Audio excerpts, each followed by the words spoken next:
Hello, Alabama fans, and welcome to the BamaOnLine Big Show. I'm Tim Watts, the publisher of BamaOnLine, and with me is Charlie Potter, our team publisher, basically. He handles everything team related. Was in Oklahoma for the disaster in Norman. It's been all over the place. Had a great job with you and Blake Byler this year with the coverage. You're doing the best you can in that situation. But the BamaOnLine Big Show is the one show where you get all of us.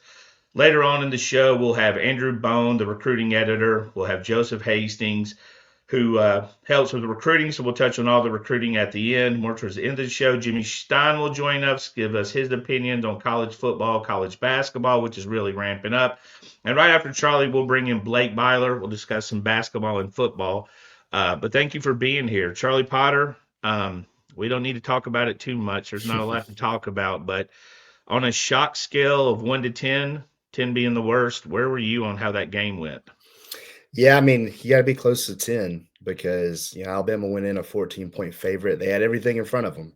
You had an SEC championship game. Had they been able to win out, beat Oklahoma, and then next week, or I guess this week now, beat Auburn, they would have been playing in Atlanta for an SEC championship. And then the college football playoff was still there, right for the taking. And it kind of came out and laid an egg. And that really ended all those talks. Alabama can still theoretically get into the playoff, but I just don't see it happening.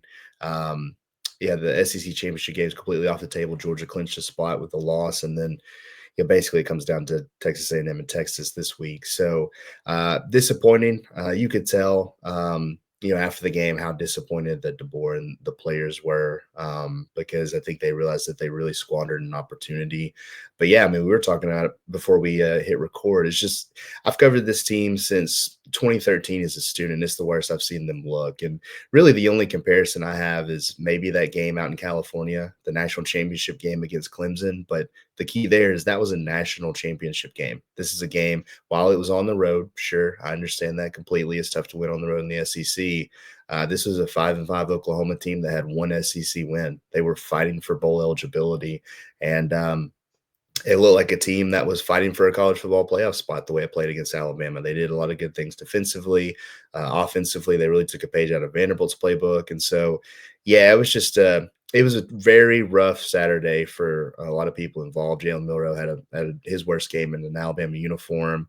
The defense, they were gashing some run plays like we saw early in the month of October that seemed like they had kind of shored those up. So kind of just a worst case scenario all around for Alabama.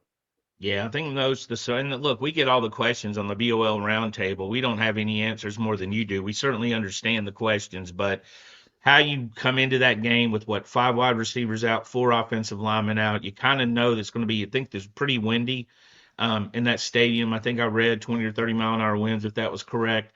And you don't know they're not going to run. I felt they did a better job in the second half, but after 200 yards, you really couldn't do worse in the second half. So let's move on, Charlie. We're going to Auburn. We're going to the Auburn game, the Iron Bowl game. And, I've told a lot of friends this week, they're like, oh, it doesn't matter. Yeah, I know it matters. I know it matters. Last year matters. It's going to matter to every Alabama fan, every Auburn fan. Tell us about your experiences covering Auburn, something that stands out covering the Alabama-Auburn game.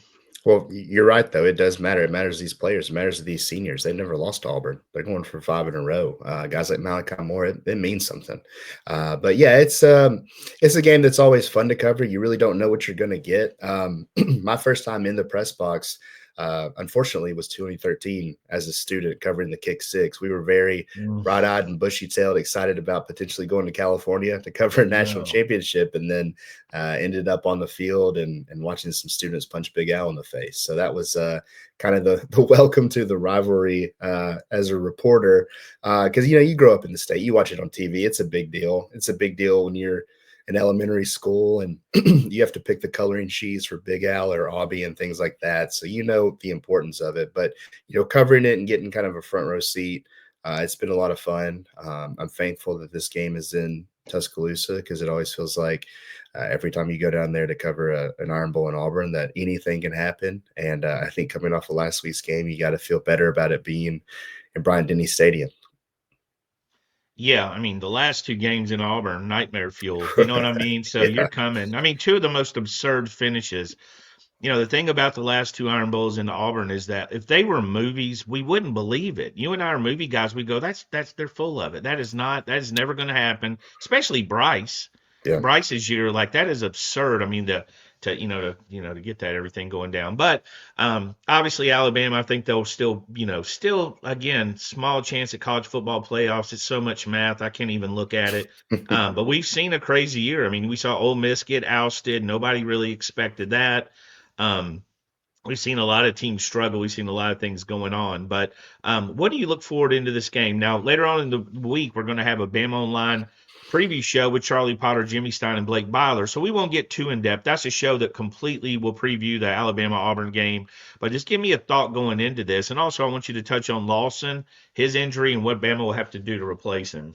No, I think that's big because we saw what the defense did, or I guess didn't do in Oklahoma, just in terms of the rushing yards that you were talking about, and to lose your defensive signal caller is a big deal. I mean, Alabama now that's four players that are out for the season, and I'd argue that's the most significant one because he's the green dot guy on the defense. He's the guy that's getting the play call into his helmet from Kane Womack, and we saw when he went down, Justin Jefferson stepped into that role, and I've seen some questions too. People asking why Jahad Campbell isn't stepping into that role is because Jahad does a lot of different things. They move him down the line of scrimmage, kind of as a wolf linebacker. He rushes the passer, so I think his versatility lends more to him being able to be told what to do and go do it. Where Justin Jefferson kind of sit back in the middle and maybe make the calls a little bit. And you still got Malachi Moore back there that can help with that, but it's a significant loss. And Auburn's a team that can run the football. Jarquez Hunter has over 1,000 yards. They've been able to throw the ball more because they added some talent at the receiver position. They still have the same old quarterback with Peyton Thorne, but they're able to make some explosive plays in the passing game. But, watching the game plan last week, I wouldn't be surprised if we saw some runs from Peyton Thorne and saw the run game really be leaned on. So, those guys in that front seven, especially that inside linebacker position, they're going to have to play well, and they're going to have to do so without their captain back there. A lot of the discussion has more discussion than I thought was focused on the defense. For to me, it's all about the offense, right? If the offense is hitting on 75 or 80% efficiency, they're in that ball game, right? I mean, you're talking about a defense that gave up 10 points, a lot of yards, gave up 10 points, obviously gave up two scores on defense. But to me, it's the offense that has to carry this team. And we went into the season, that's what we kind of expected, right? Yeah, I mean, whenever you turn the ball over three times, you're kind of handcuffing yourself. And we saw what the early pick in the Vanderbilt game did, just kind of for momentum and not allowing the offense to be on the field. And you look at it from a time of possession standpoint, which I know isn't really an indicative stat necessarily, but Oklahoma had the ball for 34 minutes in that game. It's just a little bit more than Alabama, but it's because the Alabama's offense kind of again handcuffed itself with the turnovers. And so if you can take care of the ball, if you can establish the run, this offense will be in good shape. We saw the last three games. I think they were averaging, well over 200 yards on the ground per game. And that just wasn't the case. Out in Norman. I will say, I thought early on, Justice Haynes looked like he was going to have a good game. I think he had 3 carries. He was averaging 6 yards a pop, running well. And then I think he's kind of dealing with something a little bit. I asked Kalen DeBoer about that. And he kind of beat around the bush a little on Monday. But we saw them really lean on Jam Miller. We saw a little bit of Richard Young sprinkled in there. But I think offensively, if you can run the ball, and then, maybe get Jalen Milroe to run more north and south on some of those quarterback runs. You're probably having a better day offensively. You're sustaining some drives. You're keeping the defense off the field, and maybe you're putting some points on the board. So a lot of what ifs, obviously, but we've seen the last few weeks what Alabama's offense is capable of. And if they can get close to that, then they can beat any team in the country. But if they make the mistakes that they made and they're not able to establish the line of scrimmage, then it can be a rough and long afternoon. Jalen took a lot of the criticism as he should. He did not play well. Like you said, the worst game you've seen him in an Alabama uniform. But also, I mean, first series, we have 2 drop balls. One go, it's not a drop. It shoots right through your hands. It's Ryan, which surprises you. We had Jeremy lose one in the lights. We had CJ drop 2, I believe. One hit him right in the face mask. I don't know if that was light related. I don't know if Ryan was lights related, but it was a lot of things just seemed to go wrong, especially early on. I mean, you have them driving down the field, have them miss a field goal. Very fortunate. Cause a turnover on the second drive. I might have those back reverse, but the offense just boom, three and out, couple big plays. Did we get an explanation ever on the Ryan play? I mean, I'm kind of did anybody say anything or the No, I don't penalty think I'm referring you're to? right. The illegal touching. I don't think the SEC has said anything officially. After the game, Kalen DeBoer was kind of short about it. They said it was illegal touching, and that wasn't um, that was the explanation. And so he said there's been communication with the SEC this week. There's nothing really you can do now. Obviously, the game's over, but I think that it's a situation where it's an awful call. It's crazy to make that call in that spot in the game on a play like that. I mean, we've seen tons of great plays, especially just from an Alabama standpoint. You'll come off the board because of penalty or something happened. We were talking about it yesterday in the media room, the George Teague strip. Yeah, That's that's a great. painting, but that play Yeah, didn't count. yeah. But it's a amazing play by Ryan Williams. It just goes to show it continue to show the type of athlete and freak athlete he is and his ability as a playmaker. But yeah, it's still, looking back at it, looking at the rules, the explanation isn't very good. And I can see why the Kalen DeBoer in Alabama have, reached out to the SEC and are obviously not happy with it. All right, we're gonna bring in Blake Byler. Looking forward to his hairstyle today. We'll see Blake's got for us. Boom. Looking What's up, good, guys? Blake. How are you doing, man? I'm good. How are y'all? Good. We're Not going to bad. jump right in. We're not going to talk about too much about Oklahoma. I want to get straight to hoops because you and I are hoops guys. I know Charlie likes it too. All of us do, really. But yesterday, Thanksgiving. Now, Thanksgiving's always reminded me. In high school, we had tournaments, we had everything going on, but all the sporting events. I mean, we've already seen. We saw UConn get beat. We saw a referee almost get beat up by Danny Hurley. I'm not sure Hurley can fight. Because you know what? He's either the best fighter in the world or he doesn't actually fight because there's no way you can talk to grown men that way and survive. But Blake, excitement for this week basketball wise with Alabama kicking off tonight. Oh, this week is one of my favorite weeks of the year. I mean, I love Feast Week. There's so many. There's basketball on all day. There's tournaments on all day. I mean, yesterday we saw the UConn game, like you mentioned, in Maui, and then Auburn and Iowa State played a fantastic Amazing. game last night. I watched the first little bit of North Carolina and Dayton, and then went to bed and woke up and saw that North Carolina had come back and won. So, I mean, Yeah. there's tons of stuff. Even today, you've got the start of Alabama in the Players Era Festival in Las Vegas. You've got more Maui. You've got Duke and Kansas play tonight. Like it's a great week if you love college basketball because there's stuff on all day. You can slack off work. You can turn on ESPN on your computer. You can do all that kind of stuff. But Alabama this week has got a couple of really nice opportunities, especially tonight's game against Houston. It's a top 9 game, top 10 game, and Alabama and Houston have had some interesting meetings over the past couple of years. They did the home and home in 2022 and 2023. Alabama won the game in Coleman, like basically at the buzzer with J.D. Davison blocking a putback attempt that Houston thought was a goaltend, and then they had issues with the refs as they left the floor. And then the next year, they went to Houston, went down by 16 or 18 points, and came back and won a game on the road against a number 1 ranked team. So Nate Oats and Kelvin Sampson have had some great battles, and I expect more of the same tonight. And then even after that, you've got a pretty tough game against Rutgers tomorrow night. That's a team with 2 projected top 10 picks in the NBA draft. So neither of these games are going to be easy. They're both going to be good opportunities for Alabama to get some nice wins for the resume. And then you look even forward to Saturday. There's an unknown opponent that they're going to play on Saturday, and the pool to choose from there, a bunch of other quality teams. So it's going to be a good week of basketball and a lot of good opportunities for Alabama. As we know, Nate Oats loves to schedule difficult and have good chances to let his team grow on the schedule. I think after this week, we should do a basketball podcast because we'll have plenty enough to just cover just the basketball. I mean, there's going to be plenty of games to discuss. We do this show once a week on Tuesday. Charlie, I always think of the Nate shadow handshake after that Houston game, right? Where Nate just stood there waiting on the handshake and the showmanship. But obviously, Sampson, Charlie's a great coach. He's got a lot out of Houston. He's got a lot of experience. They've got one loss to a school in the state of Alabama with Auburn beating them, upsetting them. What are you expecting tonight? Yeah, it should be another entertaining game. And you're right. Nate Oates has had some memorable moments, not only just against Houston, but in his tenure at Alabama. But yeah, I mean, Houston, they have a loss to Auburn. I think that was on their home floor. Auburn has 2 top 5 wins, so an impressive start to the season for Very. the Tigers. But Alabama has a chance to make a statement this week. I know, given what happened this past weekend and what we've seen on our message board the last 72 plus hours. I think a good showing in Vegas would be very Please. welcomed on all fronts. But Yes. no, I mean, their toughest draws tonight against Houston, and I'll be excited to see just how the tempos matched up. I know Blake wrote about that when we had that late night Zoom with Nate Oates on Monday night. Alabama wants to play fast.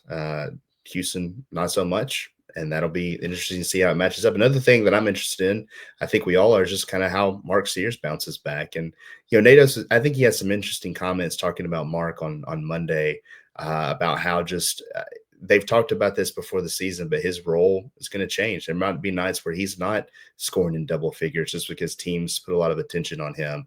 But we saw against Illinois, Alabama has the weapons in the backcourt to be able to make up for that. LeBaron Philon, Aiden Holloway, Latrell Wright, so all of them stepped up against Illinois. Grant Nelson also had a huge game, but just from a guard standpoint, they have the guys to make up for it. I'll be interested to see what Houston does defensively against Mark Sears, and if that does open things up, because I think if you've watched Alabama's first 5 games, you can't really just ignore the other guys, especially Philon, the way he's been playing. So I think that's going to be fascinating to see just how it plays out, because I think it'll be kind of a game by game standpoint, just in terms of what people do against Mark Sears and how they attack the other guards. But I think for me, that's what I'm most interested in tonight, is just seeing how Mark bounces back and what everybody else does.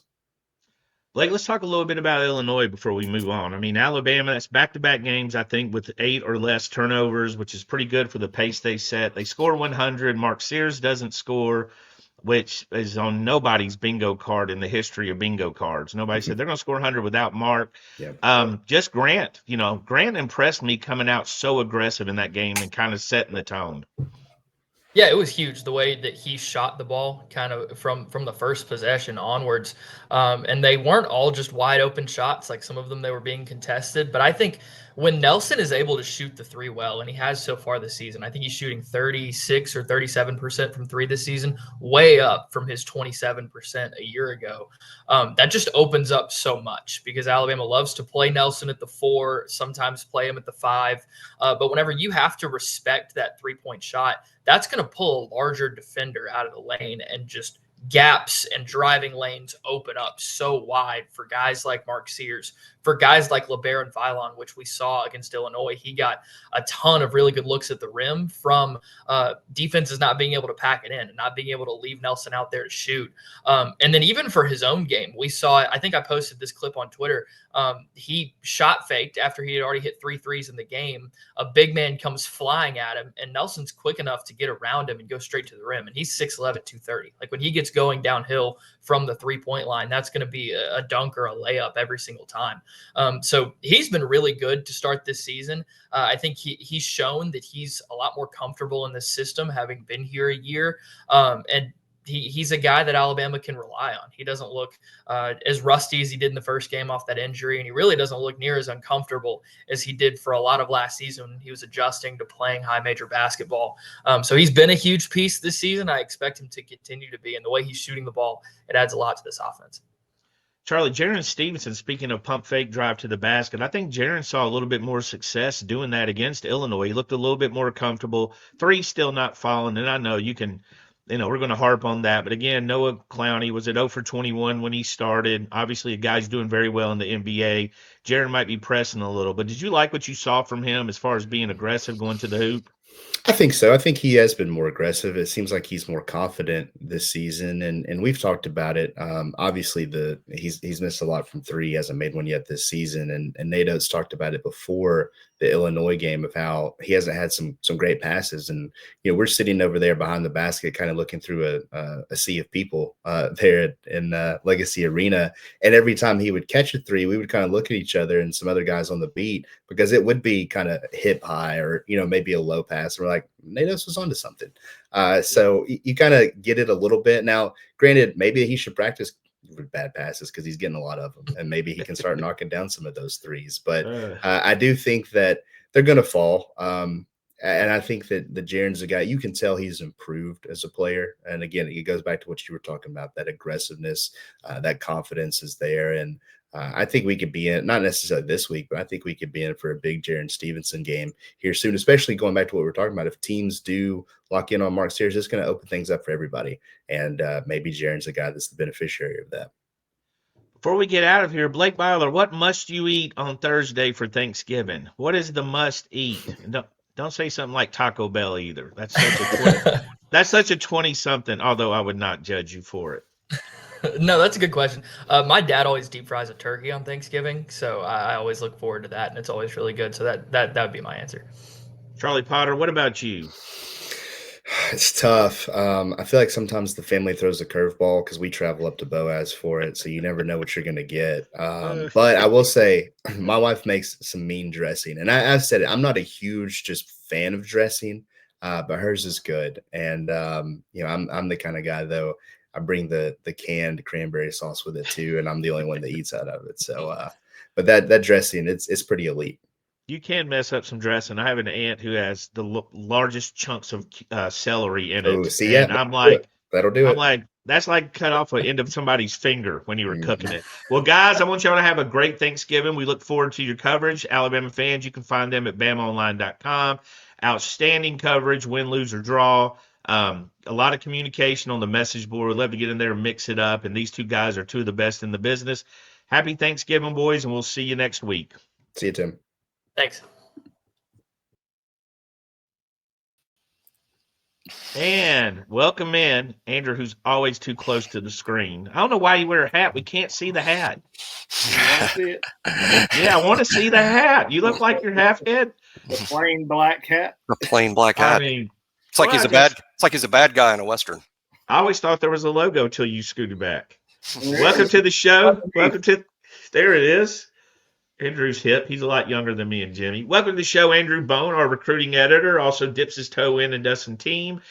Jimmy Stein, who does a little bit more team, but also loves him some recruiting. So we're kind of all peas in a pod when it comes to that. Guys, Thanksgiving week, a lot of sports. We're going to get into a little bit of everything on this segment. You got NBA all week. You got college basketball. You got college football. You got NFL football. There's probably sports I'm forgetting that people are going to make fun of me for later. Some small women's basketball. Jimmy, anything else I'm forgetting? So, but excitement level for this week, Jimmy. Iron Bowl, got to be excited. I don't buy that nobody's excited for this game. I don't buy. You know why I don't buy it? Because they keep telling me they're not excited. I do think what happened last weekend for Alabama fans in particular is a little odd. This is the simpleness of why this feels so different. Alabama coming off their worst, most disappointing loss of the season, while Auburn is coming off their best win. I mean, and I think those two things combine for making Alabama fans anxious about this game to the point some will feign non-interest because they're worried about outcome based on what happened last Saturday. But that's not how college football works.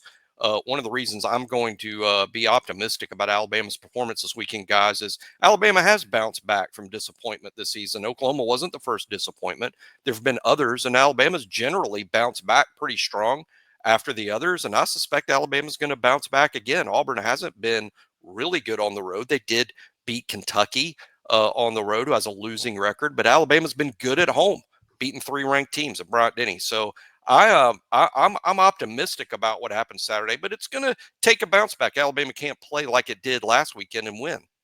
Yeah, shock value, Andrew, of not losing. That's what, it's not losing. I mean, after the game, the emotions were so high with everybody I was talking to, and they were like, we haven't been competitive. We weren't competitive against Vandy and Tennessee. No, hell yes, they were competitive. They were not competitive against Oklahoma. Yeah, I mean, I think that's the biggest concern was, only scoring 3 points. The offense not being able to do anything throughout the entire night. It seemed you kept waiting for that moment where they were going to finally, connect and things were going to, start moving in the right direction. And it just never did. I mean, if you would have told me that Alabama was going to hold Oklahoma to under 70 yards passing, I would have expected Alabama to be able to win that game, pretty handily. But it is what it is. They finally got their ass kicked, and it was coming. I mean, there's been times where we've looked at Alabama and said, "Man, they could have easily lost this game or that game. They played like crap." They finally just played like crap throughout the entire night, and it was disappointing. And you're hoping that maybe they still got something left in them. I know a lot of fans aren't giving them any credit, but guess what? Everybody got it all out of their system over the course of the last couple of days. They've trashed them. They've complained on the boards. They've complained on social media. They've complained on YouTube. All, the last 2 days. Turn that page. Let's kind of figure out what's going to happen this week, and hopefully Alabama's going to salvage, whatever it is they have left this season by winning the Iron Bowl. Because guess what? It would be 5 straight if they could get this win. Andrew, let me see that left thumb again.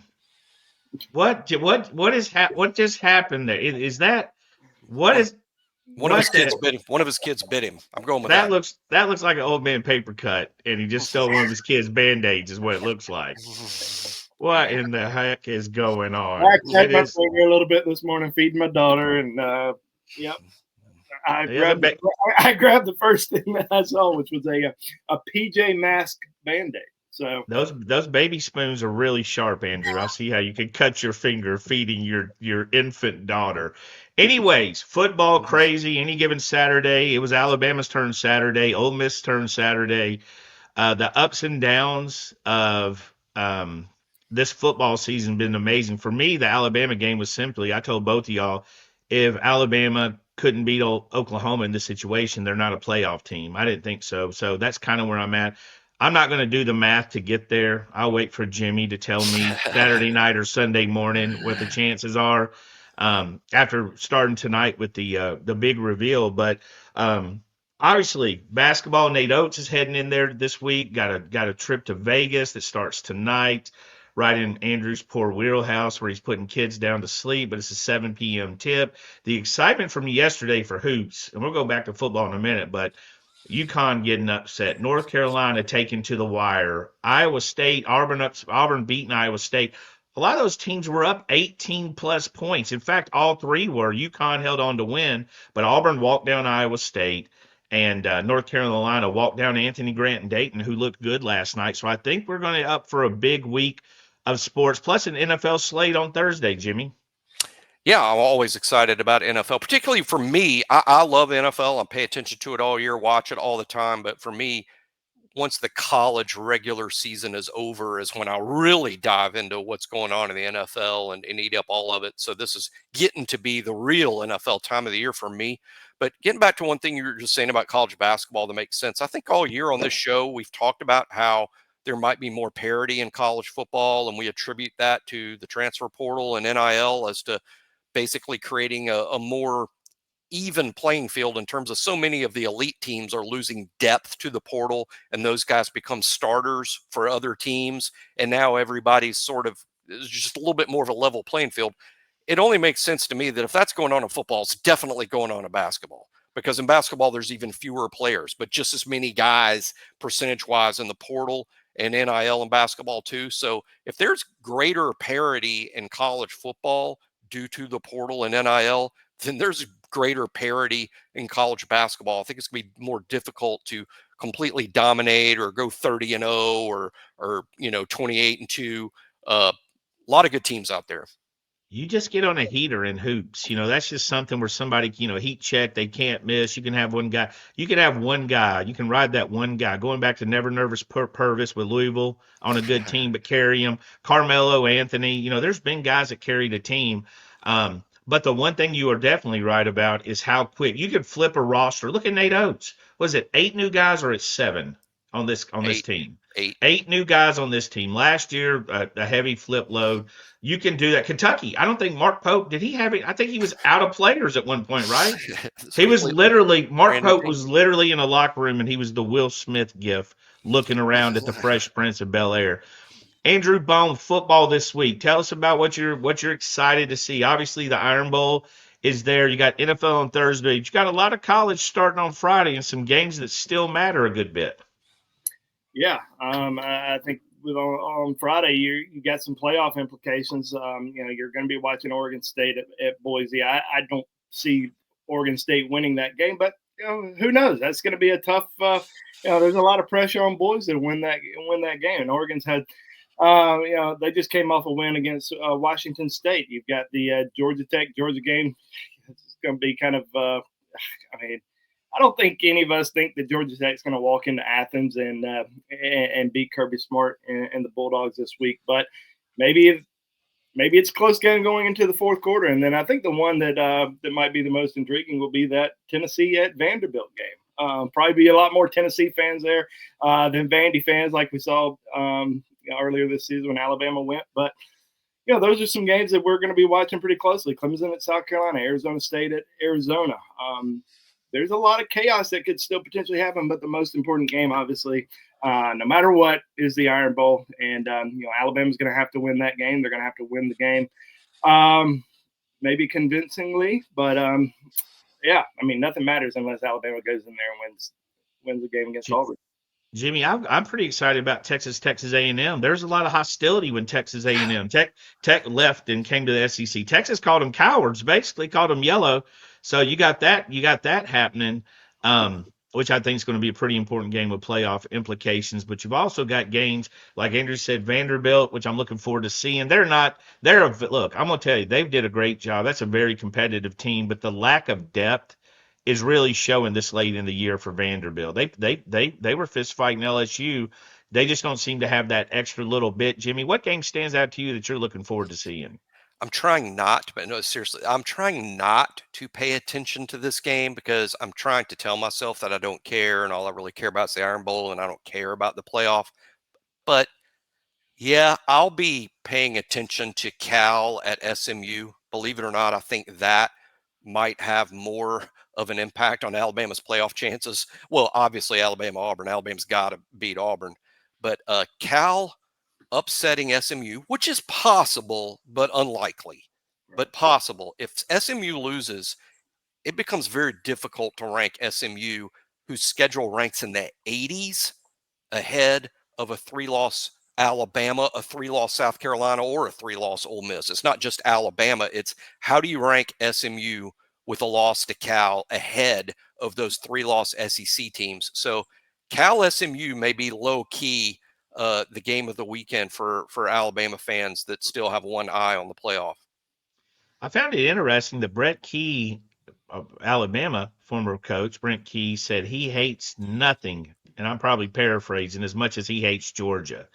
I found it interesting. And then the best part to me was Kirby going, well, I like to keep emotions out of it. Well, we know Kirby's smart, and emotions do not stay out of it, Andrew. Are you buying or selling that didn't piss him off? No, I mean, he's fired up in the locker room this week and on the practice field talking about, he's certainly bringing that up about Brent Key. I mean, these are two guys that, they've been on the staff together. They know the playoff implications here. They know what's at stake. And also it's a big in-state game for both of these teams. I mean, Georgia Tech's having a pretty decent year. I think they're 7-4. Getting to 8-4 is a pretty big deal for the Georgia Tech Ramblin' Wreck. Yeah, it's kind of odd, Jimmy, because Michigan's been in the news so much recruiting wise. We're guys that follow Bryce Underwood flipping $12 million deal. We'll go in first. The game's 21 point. They're 21 point underdog to Ohio State, who might be looking to stomp on them as a sign of we're still the dominant team, but I'm not sure Ohio State has that capability at some points. But $12 million, let's talk about this from a philosophical standpoint, because we're very much philosophers. We have deep thoughts. I mean, the world knows Bryce Underwood got $12 million, right? $12 million. Let's say that's a 4-year deal. That's $3 million a year. What do you think Will Johnson was making for Michigan this year? Not $3 million. It wasn't right. And all the other players, the start and left tackle, I think it's something you threw out there. And I feel like Tennessee's had to pay the piper a little bit after that Nico deal got out there, because they've had a lot of guys saying, hey, y'all got the money, throw it at us. Well, we're recruiting guys, right? I mean, all of us, especially you two, have spent your professional lives following recruiting. So one thing we realize is, even though a kid may be a 5-star or 5-star plus, that is no guarantee of success. Really, there's almost no sure things out there. I mean, look at the NFL and the tremendous resources and football minds they have. They have every advantage in the world in evaluating college players for the NFL game, as opposed to college coaches evaluating high school players for the college game. The NFL has more resources, more opportunity, combines, all-star games, massive staffs full of scouts. And don't front forget office four more years of evaluation than you get out of high school, and better tape against better competition, that you know what the competition level is. And they still get it wrong in the first round half the time with quarterbacks. Why do we expect that colleges should be able to have a better batting average with this than the NFL? Are you saying Mitch Trubisky should not have went ahead of Patrick Mahomes? Is this your hot take for the day? I don't want to be controversial, but my point is, Bryce Underwood looks like a fantastic prospect to my eye. I think he's great. I think if you're going to invest, you invest in guys like Bryce and Keelan Russell. Those guys are good bets. But are they sure? Would I bet my $12 million on them? I just wonder how long boosters are going to invest. These are not good investments. No, Andrew, we see a lot of this as trends, especially in the NFL. All these quarterbacks are now going in the top picks, when a lot of those guys would have went second, third round. What do you think the impact of DJ Lagway? Obviously, a huge impact, has had big NIL guy, fist fight to get him over the finish line. But look at the impact he's had for Billy on the field, Billy Napier on the field, but also on the recruiting trail. I wonder what do you think about Michigan factoring that into the overall health of the program? They had to do something. I mean, you look at Michigan's season. I mean, this weekend, it's not really an important game for Michigan because, I mean, it's an important game because it's a rivalry game, but they're not going to the college football playoff. I mean, the last 4 or 5 years, we've seen Ohio State and Michigan rank in that top, both of them ranking top 10 heading into this weekend. And that's not the case this year. And they had a lot of roster turnover after Harbaugh left, after a national championship. People want to get back, they want to experience that feeling once again. And that's why we're seeing a lot of donors get involved late in the process with Michigan after this terrible season. They think a quarterback can completely change their program. And you know what? Maybe they're right. Maybe this is the guy that can come in and make a big impact. But as Jimmy keeps saying, it is a tremendous risk. I look back the other day at I think the last 6 or 7 years of the quarterback rankings throughout the country. You can look at it's so embarrassing. And I feel bad for the guys that do the rankings because, I mean, when you're evaluating guys, quarterback is probably the toughest position to evaluate as a high school kid. How good are they going to be in college?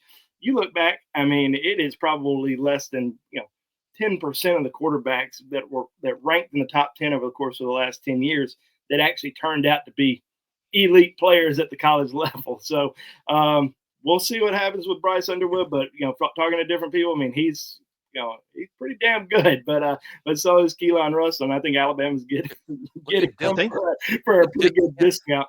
Look at the top 2 quarterbacks in college football this year per the Heisman race, Dillon Gabriel and Cam Ward. Cam Ward signed with Incarnate Word out of high school, and Dillon Gabriel was ranked 44th in the On3 industry ranking. So just that the size of the investment, it's just too rich. No stockbroker alive would tell Ellison or Portney or whoever's paying it. No stockbroker alive would say, "Oh, this is a good investment." It's a penny stock. The funny thing about that, Timmy, is everybody always says whenever they see a Cam Ward or a Dillon Gabriel or somebody like that make it to the the recruiting rankings were they were horrible. Well, what about the college coaches? Yeah, exactly. The top programs in the country just decided to complete.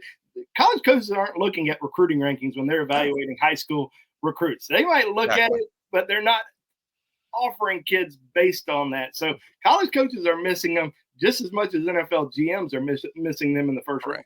When it comes to evaluating quarterbacks, you got to quit looking at what they look like when they're dressed up, made up, makeup, sexy clothes on. You got to like get to the basics. You know, whether or not they can throw a pass underhanded or between their legs really is insignificant. How far they can throw a ball is really insignificant. I saw I've heard tales of Bo Jackson throwing it 100 yards. That doesn't mean Bo was a quarterback by any means, and I'm pretty sure Ken Griffey Jr. could throw a damn ball pretty, and Otani. I think it comes down to the small things, and that's what I love about Keelan Russell.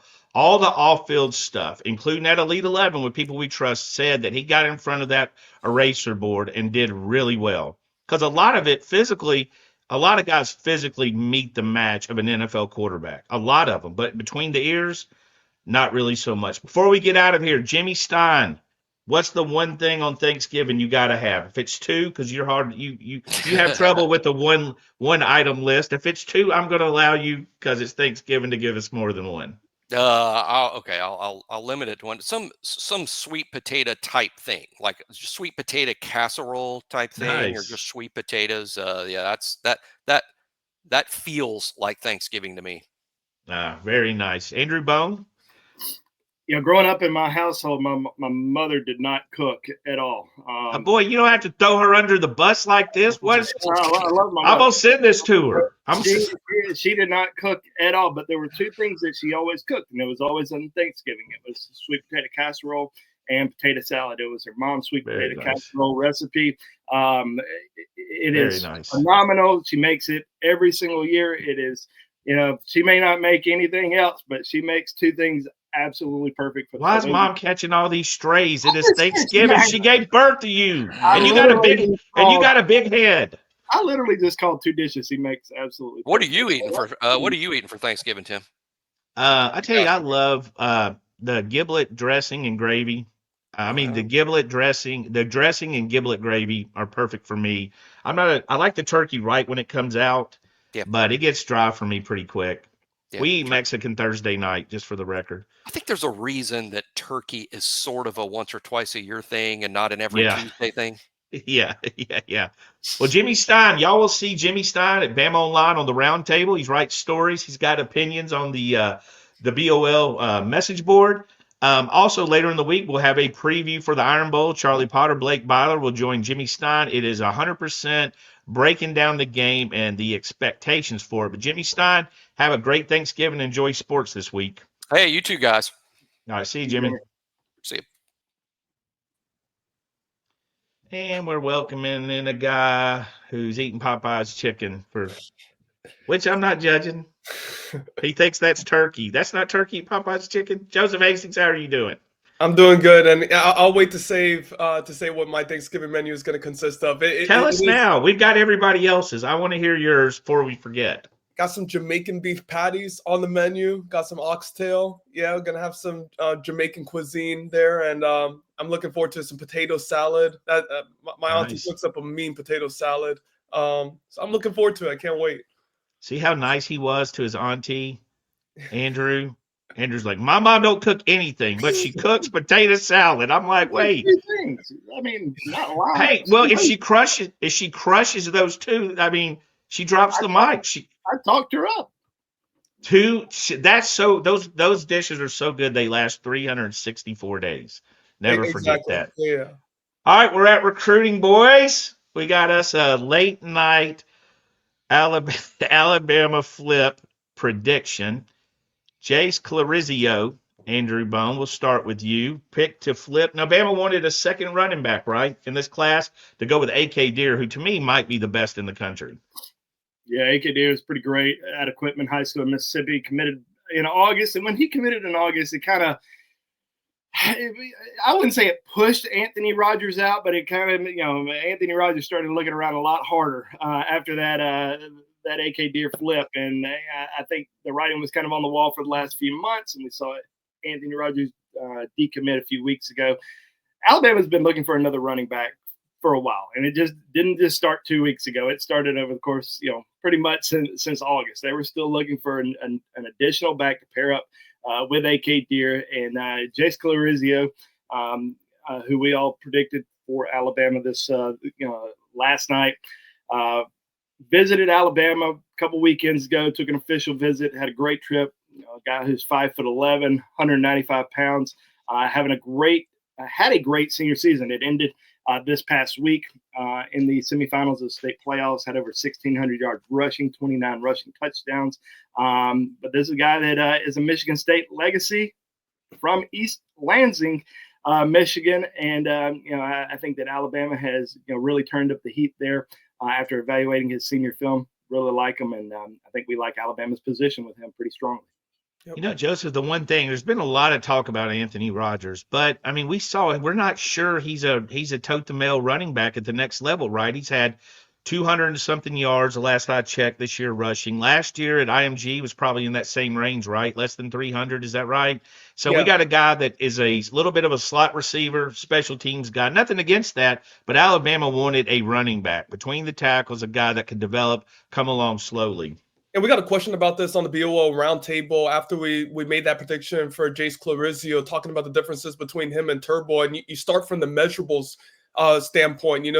Anthony's about 5'8", can't be more than 185, 190. He's definitely a smaller back and plays in the slot a lot. I think he had double the amount of receiving yards as he had rushing yards this past season. Jace Clarizio, like Bone mentioned, 5'11", 195, close to 200 pounds. So definitely a lot of differences there. He's a true traditional running back, in comparison to Anthony. So wishing Turbo the best of luck at the next level. He is getting recruited by to our program in Ohio State, but just in terms of fit, it wasn't the case with Alabama in this class compared to somebody like a Jace Clarizio, who kind of fits more of what they're trying to do. Andrew, we look at this class. Is there really, I was about to ask y'all to give me a sleeper prospect. Is there really a sleeper type prospect that you like in this class? If you say Keelan Russell, I will mute you for the rest of your life. Give me a guy, and it might be just a guy that's not necessarily the rankings, but we're not talking about enough.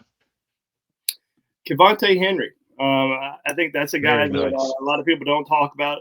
He's one of the top JUCO players in the country. Alabama was able to flip him away from Mississippi State. JUCO guy who spent a year at Oklahoma. I think he could play either that bandit position or potentially play the wolf position. Alabama's going to need some pass rushers next year, and this is a guy that could come in and make a tremendous impact right away. He spent his first year of college at Oklahoma, transferred to junior college. Now back, he's rated as the #1 edge rusher in junior college, and he's got a couple of years under his belt now, playing not at the high school level. So getting somebody with some experience to come in, I think this is a guy to really watch, and he's a mid-year guy, so he's not coming in to get developed. I mean, he's coming in to get developed, but he's not coming in to sit the bench for a year. He's coming in to try to play and try to boost, try to win a championship, try to win, not win, but boost his draft stock. Joseph, same question for you. I'm going to go last because I know sometimes we go by beauty, and I'm always first, Andrew's second, and you're third. But today I'm going to stick you in at number 2. Who is your sleeper? And again, the rankings don't have to matter. It's just a guy we're not talking about enough. Don't say like Zaire Brooks. Don't say Brooks. Yeah, no. Somebody we're not talking about enough is Michael Carroll out of IMG Academy. Oh Lord. No, I'm gonna go with Caleb. I'm gonna go with Caleb Edwards out of California. Nice. Yeah, Very good. Caleb is somebody who doesn't really like to do a lot of interviews. So in terms of us talking about him too much, we have praised him, we have talked about what he can do, but he just doesn't get that as much attention. He's having a highly productive season out there in El Dorado Hills, California. 39 catches for 700 yards, nearly 20 yards per catch, eight touchdowns, and pretty impressive too. He's a regular starter on defense as well. He's put up a ton of great numbers, nearly 60 tackles, 8.5 sacks on defense this season. So that's pretty good from a durability, stamina standpoint. He's 6'6", 240, 245 pounds. Seems like he can get to 250, 255 easily with his frame. Can be more of an inline blocking tight end. So I'm really interested in seeing what he can do from a run game blocking perspective next season and beyond at Alabama. Won't be like a Marshall Pritchett who can be flexed out into the slot or outside. And more of a receiving threat. But I think Caleb Edwards is somebody that you'll hear some high praise for going forward. Why do you always work in a second person? Who was mine, Marshall Pritchett? Anybody can buckshot the opinion. Have a opinion. Marshall Pritchett's my guy. Did y'all see he put out a blocking highlight video? Yeah, that was Just great. blocks. Yeah. Just blocks. I mean, what guy and is a receiving threat? What tight end puts out, hey, look at me, I can block? And I think at the end of the day, and they chose Marshall, who was committed, North Carolina? Yep. They chose Marshall over players. We don't have to name them, but players that were rated much higher that would help the recruiting rankings. They chose Marshall, had their choice of a couple of guys. I think his receiving is going to be fine, but it's a fact he can block. We've seen him use Caleb Odom in that way a little bit, coming down, not cracking back, which is illegal, but that blindside block to get there. But a much bigger, athletic-looking guy, and again, paired with Caleb, is going to be that perfect duo they were looking for. Andrew Bone, Michael Carroll. Give us a Michael Carroll update. I mean, he was intrigued and he was, he went to Colorado and boom, boom, boom. And tell us what's the latest you're hearing. You've had a nice note on him this weekend, but obviously Michael, the number one inside offensive lineman in the country, just an absolute monster as a player. But what's the latest with him? Well, he'll be back in Tuscaloosa this weekend for the Iron Bowl. This will be his second game day trip to Alabama this season. His third. I guess it was his fourth. He went to Miami earlier this season, but they were never really under consideration. Went with some teammates, and then went to Colorado a few weeks ago. And everything you see on social media and different reports, a lot of people wanted to make it a bigger deal than I think it really was. But I think Alabama's done a great job since that trip ended, as far as just making him feel a lot better about things. And I talked to somebody pretty close to him on Monday, and feel like things are still really good there. He talked to the coaching staff after the loss to Oklahoma. Talked to some of the current Alabama players. We've heard that even Tyler Booker has had some recent conversations with them. So I think things are good there. He's going to sign next week, and he's an early enrollee as well. So that's a good football player, a guy that I feel like can come in and make I'm not going to say he's going to start right away, but he's going to really push for playing time because he from a physical standpoint, he's got it, but he's got to learn a lot once he gets on campus. And that was kind of the lame excuse for he likes the chance that he can play at Colorado. Where the hell can he not have a chance to play? Michael Carroll's a savage. He's a menace. Yes, he is every complimentary thing we can say that sounds like it's bad, but it's actually good because it's sports. My favorite thing about that was someone, a few people saying he's Jordan Seaton 2.0. I don't remember Jordan Seaton being committed to Alabama. I don't know where they. That was with recruiting. There's a lot of backlash. Joseph, this might have been before your time. I'm not sure, but Eric Gilbert, they talked about Eric Gilbert for 2 to 3 cycles. Every time there's a prediction, it was, I hope he's not Eric Gilbert. Well, he's definitely not Eric Gilbert, first of all. Eric was definitely a little bit different, but there's a little PS, whatever it is, there's a little blowback from it. Joseph Hastings, another of our favorite, real quick, catches up with Keelan. You talked to one of his parents. Keelan Russell, in consideration for the number 1 quarterback in the country, rated number 2 right now, number 3 overall, still an impressive play and run. What's happening with him lately? Yeah, so I've spoken with both his parents. Spoke with his mom before the Oklahoma loss. Spoke with his father after the Oklahoma loss. Things remain status quo between him and Alabama. 1 loss, or Alabama's sitting at 3 losses this season. That's not going to change. His outlook on Alabama's future. What he thinks about the program, the culture, the relationships that he's built with Bama. That doesn't change with the losses that they've suffered. His dad made it very clear to me that there's more to Bama than just what the team is currently doing right now. Keelan sees an opportunity for himself to go into that system and really unlock Kalen DeBoer's offense. He compares himself to Michael Penix in terms of his ability to stretch the ball down the field. Sees a lot of his game in Penix's, and that was a big reason why Keelan was drawn to Alabama in the first place. He had a conversation with Kalen DeBoer while I was talking with his father. They have a great relationship. They talk often. And one thing that Keelan really likes, I thought this was an interesting note that his father said, Kalen DeBoer is always open to whatever Keelan suggests, to whatever adjustments or ideas that Keelan may have. He's a coach's son. He's really big on chalk talk, as his father called it. Really big on the whiteboard, and Coach DeBoer is receptive of his ideas, and Keelan really likes that. He feels very involved. He's set to get to Alabama here in a few weeks after the Under Armour All-America game in Orlando, being early enrollee. So, things just remain status quo with Keelan Russell right now. Andrew, Iron Bowl visitors, if my count is right, there's 14 of the 21 commitments are coming back for the Iron Bowl. Now, I think some are still in the playoffs. Some just aren't going to be able to make it. Heavy visitors commitment list, which is what you want to see. You got to remember, we're going to play the Iron Bowl, and this schedule's so messed up. Last year, what was it, the 20th? Was that signing day was the 20th? Is that right? Yeah. 20th to the 22nd, which is absurd. Well, we've now went Iron Bowl, Wednesday, you're signing. So this is it. So to get these guys back on campus, obviously any non-committed is a huge benefit, and there'll be a lot of jousting all week. But getting the commitments back is a big deal.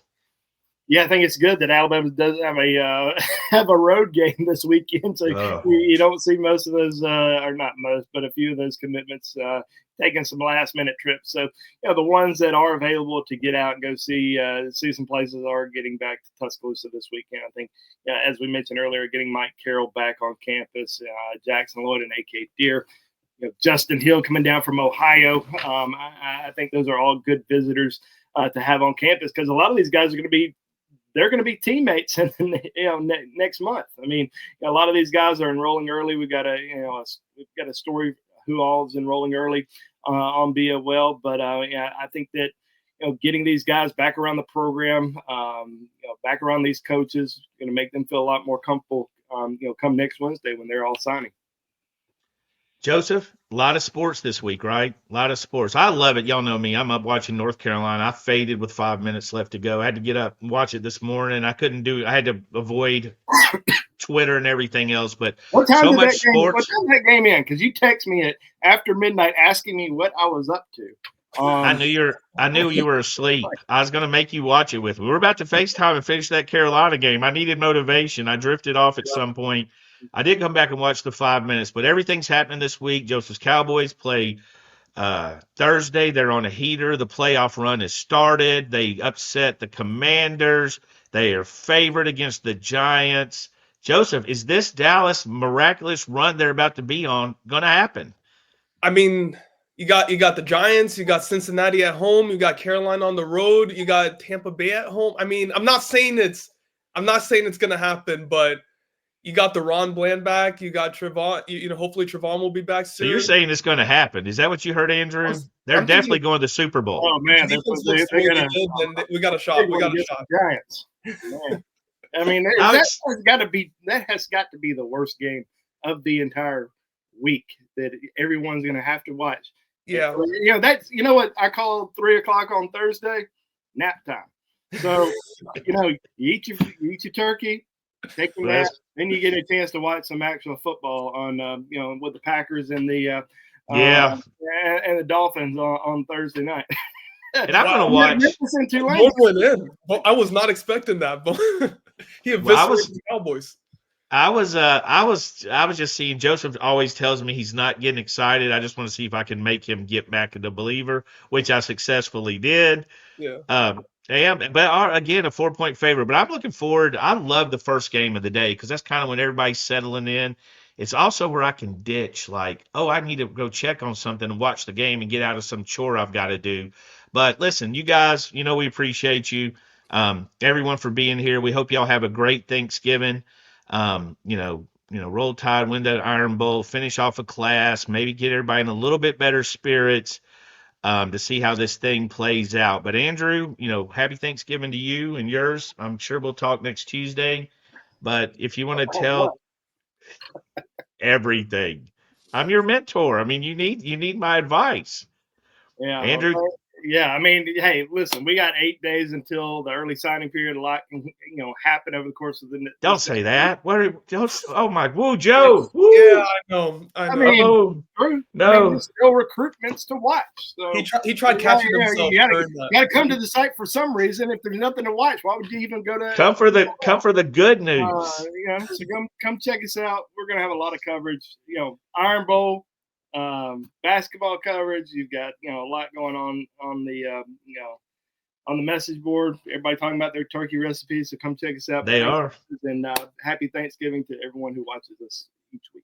And just the first time ever watching it. Jamaican Joe. Bone, we're about to field a bunch of questions for that one. Bone said there was a lot going to happen with 8 days to go. Good. Come to the site. Come to the site. Check out BOL Roundtable. We've got plenty of great discussions going on. Talking shows, movies, Thanksgiving coming up, sports all around, Alabama, basketball, football. Ranking selection tonight, updated rankings for the college football playoff rankings. So come to the site. Hope everyone has a happy Thanksgiving, a safe Thanksgiving as well. And look forward to seeing you all next time we do this. I hope you all get a chance to watch with your family or your friends or whoever Planes, Trains, and Automobiles, which we watch Sundays on Paramount. That's not a commercial.